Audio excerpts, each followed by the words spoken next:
You and I know that sometimes the people, quote unquote, in charge don't exercise any leadership. Sometimes the leaders aren't leading. And sometimes those who don't have any fancy title are exercising tremendous leadership. Most people complain about the leaders that are in charge, so I think most people believe that just because you're in a position of authority doesn't mean you always exercise effective leadership. We're not saying authority isn't important. There's still a big responsibility in this of respecting authority, but I think it's not putting all of the responsibility on authority. It's taking some of that on yourself. Leadership is this trendy thing, and everybody likes to talk about it. I think most folks have it all wrong. Leadership is an activity. It's something that happens. So this idea of leadership as an activity versus a position kind of scared me the first time I heard it, because all of a sudden that meant that it implicated me.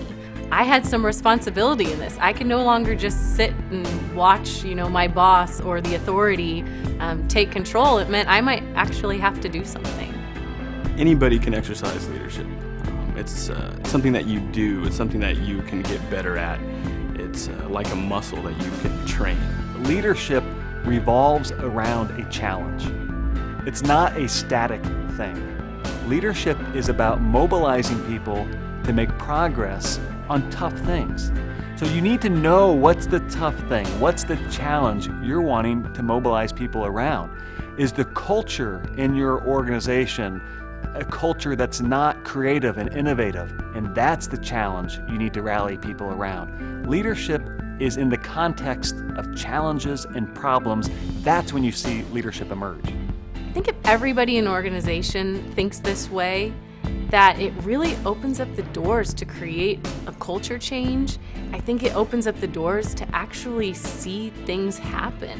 That for the first time, it might allow you to have conversations with each other, difficult conversations, or it might even allow you to have some creative conversations that could really spur you on to some new things.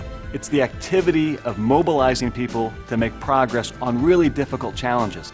And if you begin thinking that way, it becomes possible to imagine all sorts of people exercising leadership. We don't just want the CEO of the company exercising leadership, we want everybody leading. We want a culture of leadership in a community, in a company, in an organization. So that becomes possible if we shift the way we think about leadership.